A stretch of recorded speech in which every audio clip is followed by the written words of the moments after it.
Welcome to Brews Business. My name is Jacob Dubois, and today we are chatting with Bill Kitterman, the VP and GM of Bremco Inc., which is an industrial contractor in the power generation space.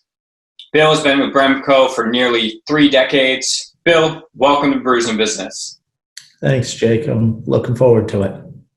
So excited to have you today, Bill.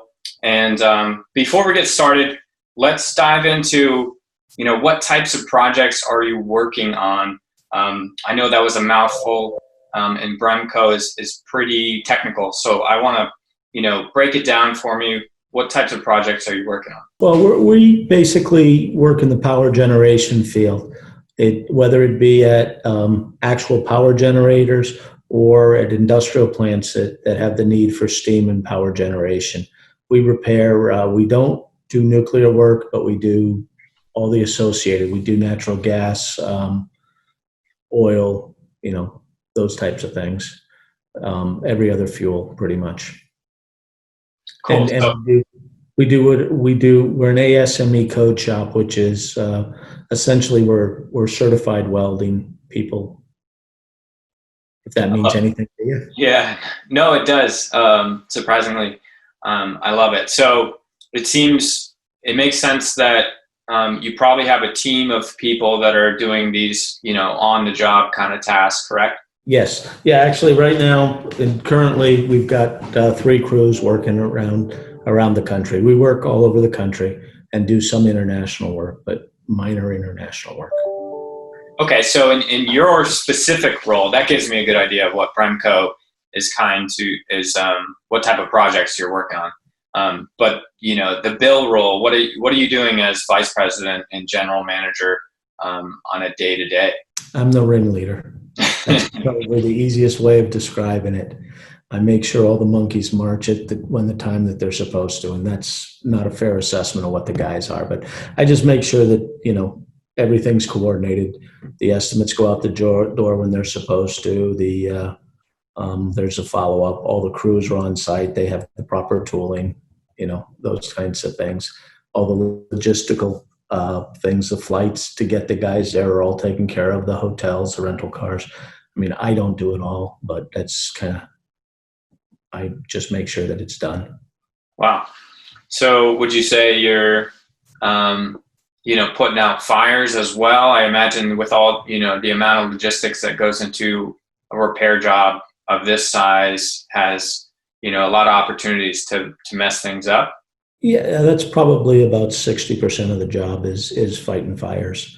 The joke around here is at Bremco, it actually stands for Boiler Repair and Equipment Maintenance Company. But the joke around here is be ready. Everything may change often. I love that. Is that something that you came up with or somebody else adopted? And actually, Samantha, our CFO, came up with that. She's the one that takes the ultimate responsibility because she has to figure out where the money comes in and where the money goes out. And that's, and it's constantly changing. So no matter how much planning she does, it's constant change. Yeah, I imagine that's a big role. All right. So you've been with Bremco for 28 years, correct? Oh, Jake, probably. I think I started in 91 here. Okay. 93, so going on 30 years, yeah. Let's go back into the past. I want to hear about some of your early beginnings. It seems like that is certainly a sizable amount of time to be at Bremco. Was there anything before Bremco? I guess the ultimate question is, how did you lead up to this point? If you could take us through the journey, that'd be cool. Sure. Actually, I started when I got out of college. I graduated college way before you were born. 1980 is when I graduated, and there weren't a whole lot of jobs there. So I took a job available, I should say. I took a job with a company called Heath Consultants, and what we did is there's a federal requirement that gas lines have to be inspected depending on where they are, every 3 to 5 years. So I went to school in the Boston area, and then moved down to Nashville, Tennessee, and lived there for probably 4 or 5 years doing that. And then I got in what's called the refractory business, which are essentially the easiest way. The bricks that are in your wood stove are refractory bricks, so it's extremely heavy industry. I got involved in that and moved up to Albany, New York, and then moved to Maine, and then from Maine I moved to New Hampshire. Probably 3 different companies in there. Wow. So can I get the lowdown on how you became VP over at Bremco? Is it, I imagine you just didn't, waltz in and become VP? Was there? Well, I started out, I was a sales guy over in the state of Maine when I first started with Bremco. And then I gradually, we moved over here and I took over operations. And then I was the operations manager, and then just through, attrition, I just became the VP and general manager. As we grew and did different things, it's, I could put pieces together and it worked. That's cool. So what kind of graduate degree did you get? And did that influence the industry that you're in today? Actually, believe it or not, I majored in business. I probably should have majored in engineering based on, what I ended up doing. But I actually never finished my master's. I started on my master's, but my job entails a lot of travel. And at the time that I was going to school, there wasn't a whole lot of options to do it online. Matter of fact, there weren't a whole lot of computers to do it online with. So I did about a year of my master's and then just stopped because my family started to come along, and I didn't afford the time. So it's basically on the job learning is most of what's happened.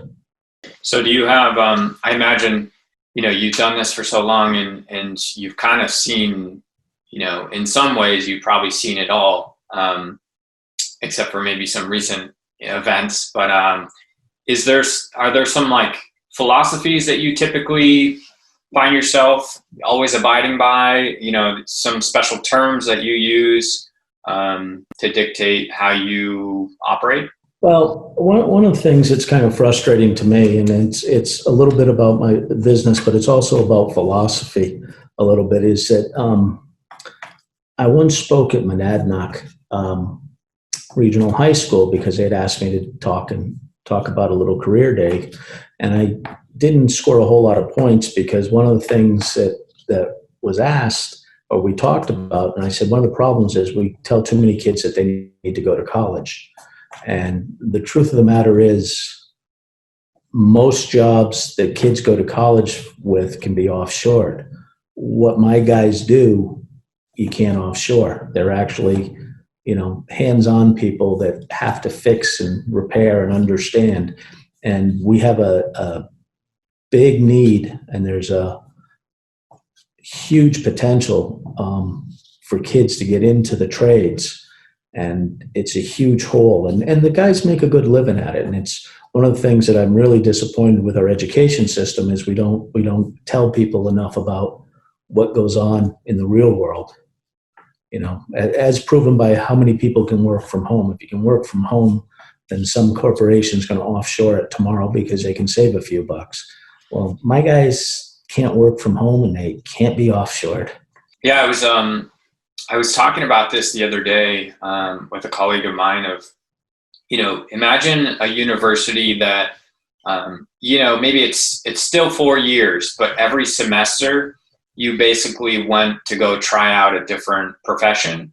And so you were interning, maybe the university was free, but in turn, every place that you intern at, you gained experience and they gained another set of hands. So you could go be a mechanic for 3 months and then go work at Bremco for 3 months. I imagine the barrier to entry in some industries is pretty high. However, I think a lot of hands-on tradespeople would welcome some interns that are like well equipped and educated. Yeah, I think what part of my philosophy, and I didn't do it with my kids, but I'm a little bit kicked myself as that I do think that everybody should go out once you graduate high school in particular.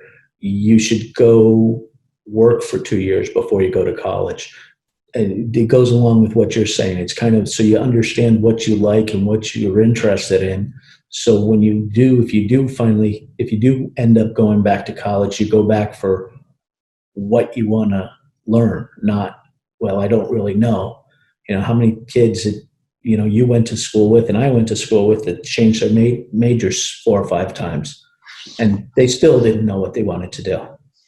Right. So going along with what you said, that's a great idea that we do something along that line to get students or kids really interested in what they're doing and have a practical sense. And I'll tell you what, it would also help for managers in particular because they'd actually see, we have too many people that manage from their office and they don't know truly what's going on, either in a manufacturing plant or like my guys do out in the field. They've never been there, so they have no clue. They sit at their office every day. Yeah, that's a good point. I think to sum it up, we need to make career day, maybe career month or semester or career college, like inspire these kids or give them an opportunity so that they can actually, take a week off of school or 2 weeks or whatever and go test drive something. I agree. I couldn't agree more. I think that's a great philosophy. And I think too, this probably is a big part of your world too, as you try to bring in new talent. And as a lot of these students are going, towards college and less are sticking around for hands-on trades, it gets more and more challenging. Is there something that you have found to be helpful in trying to recruit people to Bremco? Well, there's actually, and it's again a little known thing, but there's 2 pretty good community colleges. Vermont doesn't really have one, but New Hampshire has White Mountain Community College up in Berlin that they started. And for us in particular, and actually they've started a millwright and a welding school. And we seem to have pretty good luck getting some kids out of that.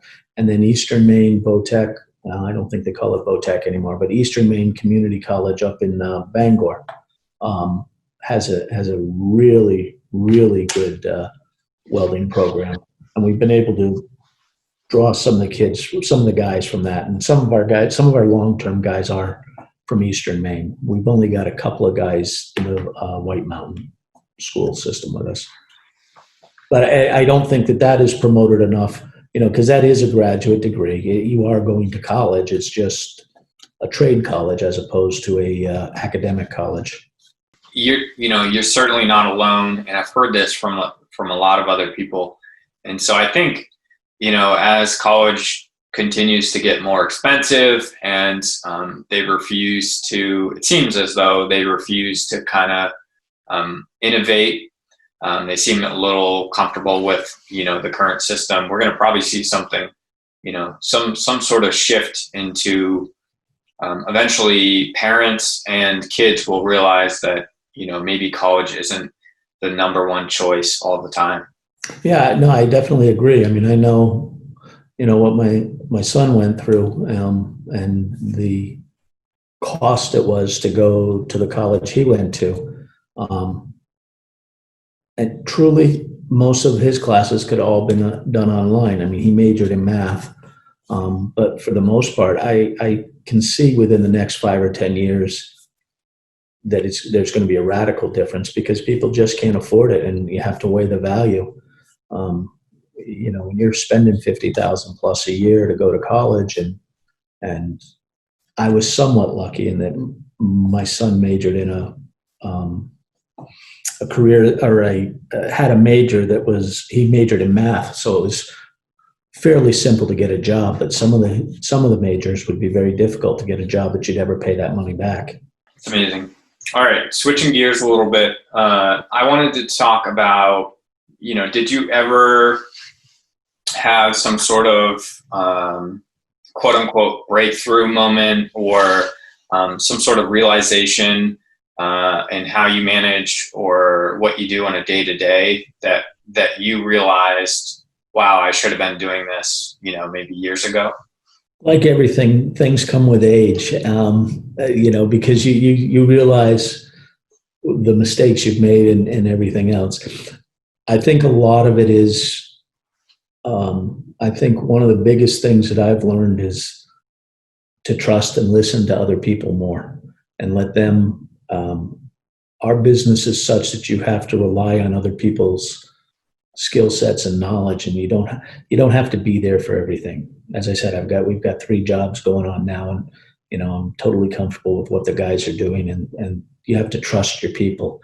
And yes, it's an earned thing, but you also have to be willing to listen to them and let them run their projects and not micromanage. I think that's probably the biggest thing, is learning not to micromanage.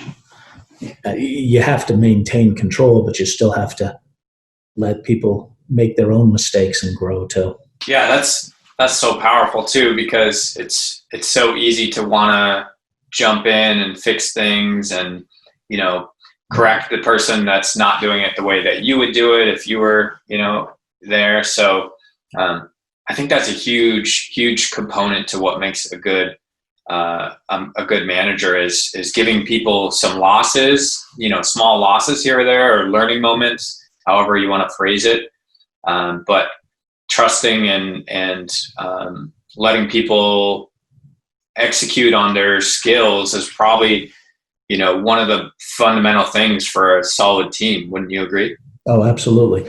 And then they also, it helps them because they also realize what their weaknesses are. When they make those mistakes, they come to realize, well, maybe I don't know enough about this and I need help doing that, because you can't be a master of everything. And too many people think, especially bosses, think they have to know everything about everything, and not realizing that, you're really, I don't know, you're the ringmaster. You just coordinate people and make sure that they are all heading in the common direction. But you can't know, what the lion tamer knows, or you can't know what the clown knows. You just have to know when they're supposed to do what they're supposed to do and let them do it. I have a couple questions that are more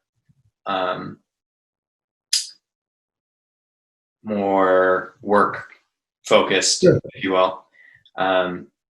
This was kind of fun. Do you have a favorite failure of yours that you're willing to admit? Jake, I've had so many failures. I guess this is kind of a rude question, because I'm assuming that you've had failures. I mean, I got lucky this time, but Jake, I've had tons of failures. I mean, I guess realistically, failures are learning situations. So I've had failures in everything. Is there a favorite? No one wants to fail, but everything is part of that learning, that growing in that learning situation that you have to go through, because you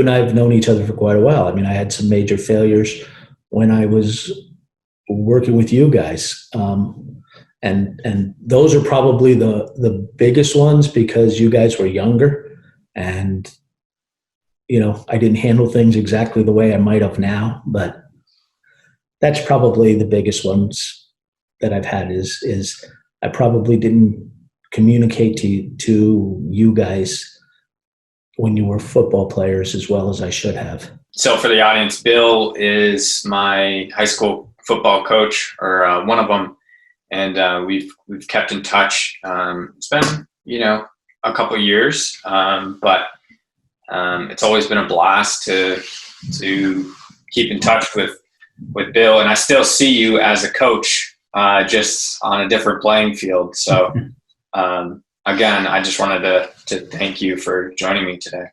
Yep. What is one of the best or most worthwhile investments you've ever made? And this is, it's up to you to decide what the, investment is. It's I'm older now. I mean, I'm old now, so it's interesting. Through my career, I've had opportunities to go to big companies, okay, and I've chosen not to do that for a variety of reasons. Because obviously family was important to me, it is important to me. And one of my proudest things I've ever seen is, and it's not professional as far as a business, but what you guys have become as young men is probably one of the biggest proud moments I've ever had in my life, because I can't think of really of any of you guys that haven't gone on and been productive young men. And that's really gratifying to think that maybe I had some small part of it, or me or everybody else had some small part of it. It's really kind of nice to see. That's great. It's definitely coming through how big of an impact your contributions have had on even yourself. It seems like you devoting time out of your busy day to volunteer and be a coach here or there, or help out your son, your daughter, or somebody like me seems to be weighted pretty heavily years later. So that's kind of cool to hear, and I like that you thought of something like that instead of something more professional.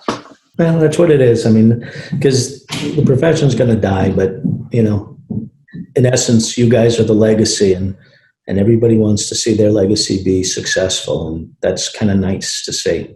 When you're feeling, I need some tips here. When you're feeling unfocused, what's the remedy? Realistically, I walk around. Where we're located here, and I haven't done it in a while, but we're located in Newport, New Hampshire, but we border a river, so there's a rail trail. So when I'm really can't concentrate on things, I'll walk down and walk the rail trail for a while to get my head clear and come back. Get back to nature and get outside and see real things that are alive, and then come back to work. Yeah, I second that. I'm a pretty active. I don't know how to explain it, but I fidget a lot, or I need to be moving a lot. So working from a desk is somewhat challenging. I even bought one of those. This is like balance boards that you can stand on.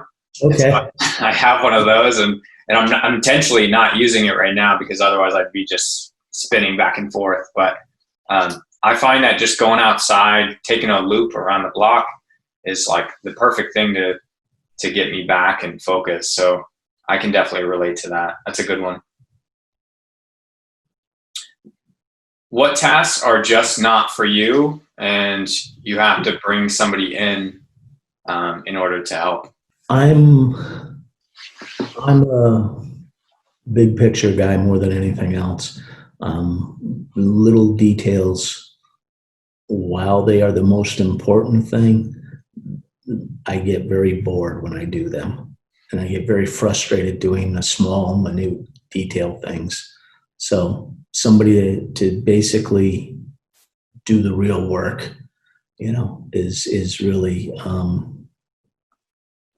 where I like I said, I can do it, but I get very frustrated by it because, sitting at a spreadsheet, crunching numbers and doing that kind of stuff, I can do that for about 10 minutes. Then it's time to go do something else.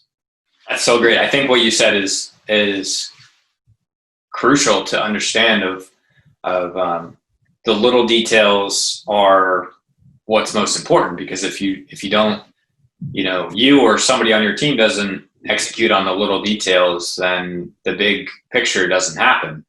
Yes. However, for somebody, like you and many other people, they don't want to be executing on the little details. So it's important to bring, other people in and use their strengths who like sitting down and, maybe just going to work on a spreadsheet for 2-3 hours. Right. Did it take you a while to learn something like that? Or did you kind of know that pretty early on? Well, it's funny because I started out, if I'm interested, I shouldn't say if I'm interested. If I'm working on something new, I'll go to the nth detail and work on it till I'm comfortable with it in my head. But then after that, I get bored with it, so I can't continue with it. To figure it out is a lot of fun. But once I figure it out, then that thing's done. So I don't need to do that anymore. So I guess that took some time to figure out because, I've built a lot of spreadsheets. I don't mind building a spreadsheet. It's the data entry that drives me crazy. That's the stuff that probably I'm not as good at. And yeah, it took me a while to figure that out. Yeah, I can imagine that. I feel like I take a similar stance and I prefer the big picture. However, some of the little stuff needs to be done by me as well. So I'm dancing in both lanes for a while until, I level up and get smarter and bring somebody else in to do the little thing that I've been doing, for a couple of weeks. And usually I find that they figure out an easier way of doing it. I do it the way my brain works. They do it the way their brain works, and it works. And they can usually do it a lot simpler and a lot better. So. Of course, that's always the case when you are the sole owner of something, and then you pass it along and to somebody that's kind of more versed in that world, and they can do it in half the time or something. Yeah, it's amazing. All right, what's the best gift you've been given that wasn't purchased? It happened my birthday. A little involved story. My daughter Paige just had a baby, and he was a premature by 5 weeks, but it happened to come on my birthday. So that's the best gift that I've ever been given. That's so incredible. Congrats. Thank you.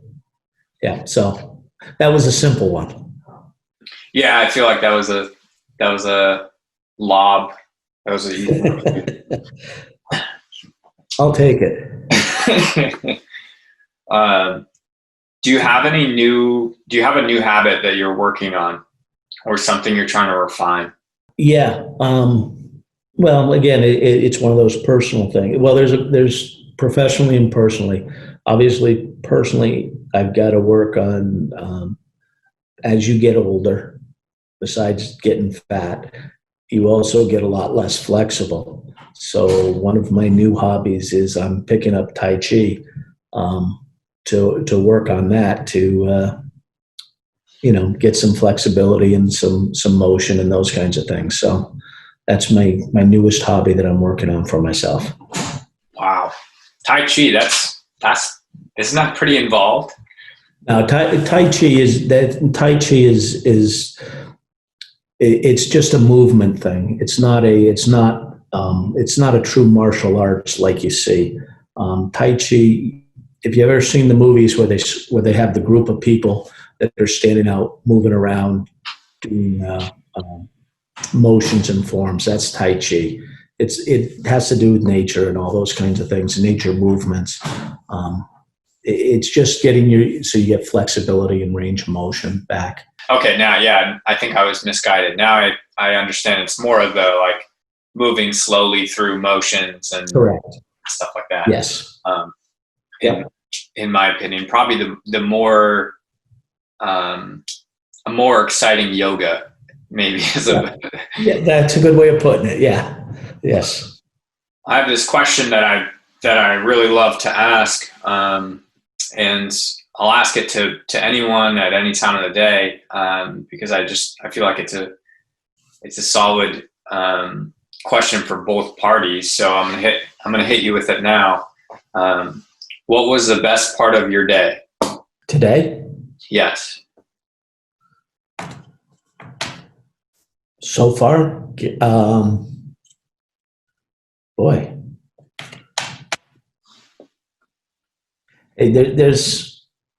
it's kind of sequential. I mean, just Jamie, my wife actually sent me a picture of Lincoln, our grandson. So that's one of them. But also, a couple of projects are going really well, and the guys have reported in. So that's a good part of my day. So there's multiple things that I guess I've been working really hard. One of the things you work really hard on, especially as you know, as an owner and a manager, is that you can't have negative personality. You can't have negative thoughts, because if you let negative thoughts creep in, it tends to expand outward. So the best thing is it's a different day. Even on bad days, it's a different day. So I guess that's the easiest way of saying it. Everything's Yeah. It's another at bat. That's right. Exactly. And that's kind of fascinating too, because, some of these situations may be pretty high pressure and, a lot of people and frankly, money involved. So, if it doesn't get, done the right way and safely, et cetera, then the hammer comes down on a person like you. So, to internalize that, and not share it with some people that may be, performing the actual work, could be a critical, part of the project. Well, again, the most important thing is safety. That truly is, and that's one of the things I'm really proud of these guys. Our company is our safety record is very, very good. I don't know if you know what an EMR is or any of that stuff, but we're below the national average in our safety records. We haven't had a serious accident in a long, long time. So I'm really, really proud of the way our guys work. And you got to understand, these guys are working 70, 80 feet in the air. They're working off of scaffolding. They're welding. They're doing a lot of hard work, and they're really, really dedicated professionals. And it's really nice to see. And they all go home at night. That's really the most important thing for me. Wow.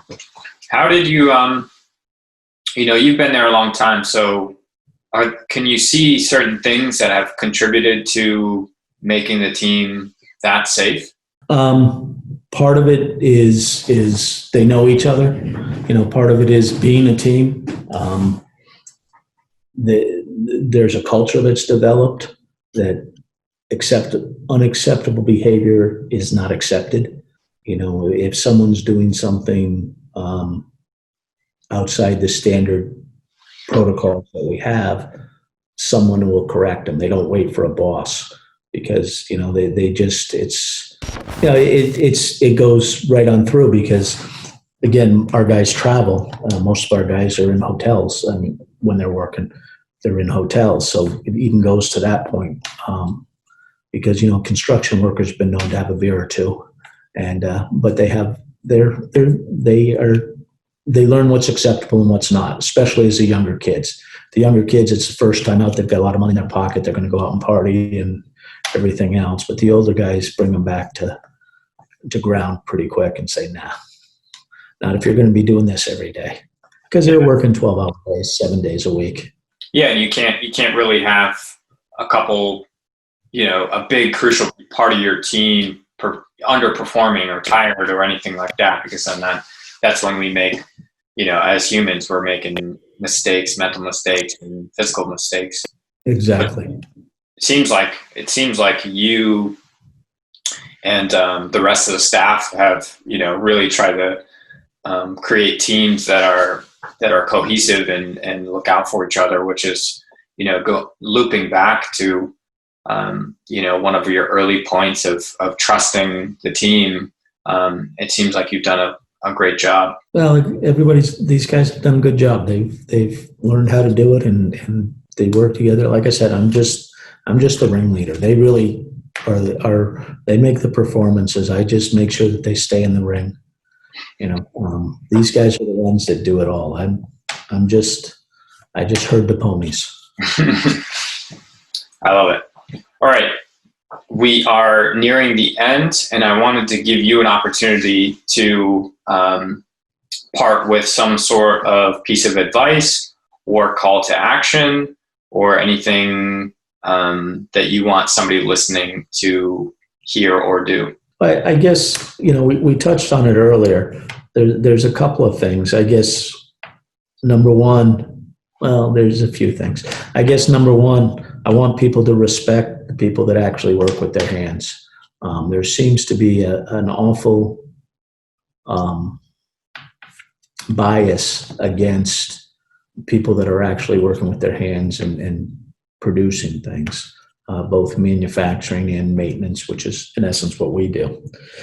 And I want people to understand that college isn't the answer for everybody. There's an awful lot of my guys that are making six figures and they're working 9 months out of the year. So it's not, you can make a good living doing it. Is it hard? Absolutely. Is it stressful? Absolutely. But it's rewarding too. At the end of the day, they can actually see what they've done and what they've produced. So I guess the bias towards the so-called working man, I guess, would be one of my biggest things that I'd like to see people kind of open their eyes and realize that, college isn't the answer for everything. Yeah. And I love that. And I feel the same way too, because a lot of these people don't really understand what goes into the luxuries that they may have, the heat, the Wi-Fi, the electricity. It seems like people are forgetting how that gets to their house, and it's very easy nowadays for people to, when the electricity goes out, to, tweet about it on social media or something, without really understanding who's involved and making sure electricity makes it to their house. Right. Yeah. And actually, Jake, I will tell you, just as another side note, that several of the kids that you went to school with are now linemen, and I couldn't think of a more dedicated job that those guys go out in the middle of storms and fix things, thinking about electricity in general, and I can't think of a more underrated job than that, because those guys go out in the worst weather. They're the ones that are out there. They're not safe at home with their families. Right. And some of the worst times, holidays, Christmas or whatever, it's, they don't really have a choice. So I agree. I think linemen and other similar professions are pretty incredible. That